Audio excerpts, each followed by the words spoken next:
হঠাৎ জামাই তোর সঙ্গে দেখা করতে চাইলো, কি ব্যাপার বলতো? আমিও তো তাই ভাবছি। কি এমন জরুরি দরকার পড়লো যে আমাকে ডেকে পাঠিয়েছে?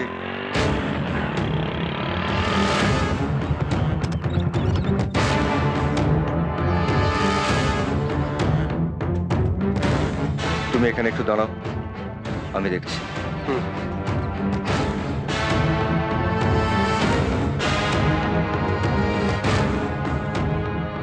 আমায় ডেকে পাঠিয়েছো জামাই?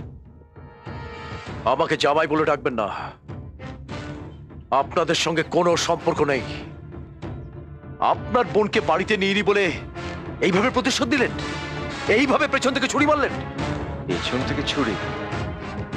কি বলছো জামাই, আমি কিছু বুঝতে পারছি না। বুঝতে পারছেন না নাকি না বোঝার ভান করছেন? এতদিন আপনাকে ভুল বুঝেছিলাম, এখন বুঝতে পারছি আপনি কেমন মানুষ। ও, তুমি বোম ব্লাস্টিং এর কথা বলছো? শোনো জামাই, আমাদের মধ্যে ঝামেলা বাড়াবার জন্য এই গ্রামের কিছু শয়তান মানুষ এই ঘটনাটা ঘটিয়েছে, আর সেটা বলতেই আমি তোমার কাছে যাচ্ছিলাম। চুপ করুন। ভুল করলে সেটা স্বীকার করে নেওয়াটাই প্রকৃত মানুষের কাজ, আর আপনি সেটা না করে একটা মিথ্যে গল্প বানাচ্ছেন। বিশ্বাস করো, ভুল আমি করিনি, তাই স্বীকার করার প্রশ্নই ওঠে না।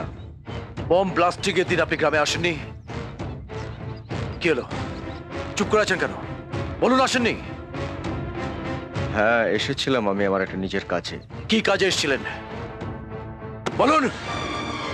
স্পিক আউট, স্পিক আউট, বলুন, বলুন।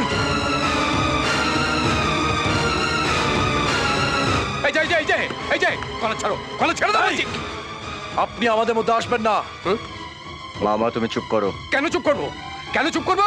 তোর জামার কলার ধরে টানাটানি করছে আর আমি চুপ করে দাঁড়িয়ে থাকবো? মামা আমি বলছি তুমি চুপ করো। এই যে এই যে এই যে আমাদের বাড়ি মেয়ে তোমাদের দিয়েছি বলে না আমি আজ কিছু বললাম না, নইলে তোমায় আমি দেখি। মামা! তুমি এখান থেকে যাও, যাও বলছি।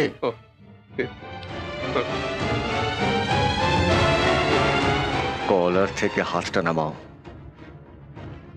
জীবনে এই প্রথমবার কেউ আমার কলারে হাত দিয়েছে, আর আমি চুপ করে আছি তার কারণ, যে আমার কলারে হাত দিয়েছে সে আমার বোনের স্বামী। হাতটা নামাও, হাতটা নামাও। আপনি আমার স্ত্রীর দাদা বলে আমি ছেড়ে দিলাম, কিন্তু ব্যাপারটা এখানে থেমে থাকবে না। আর কথাটা যদি মিথ্যে হয়, চলি।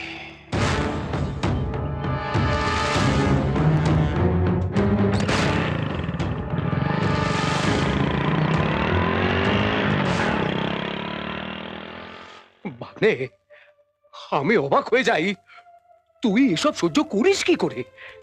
এত বড় একটা অপমান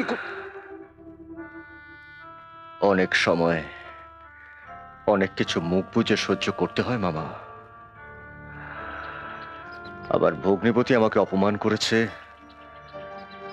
সেটা আমি দুঃস্বপ্ন ভেবে ভুলে যাব।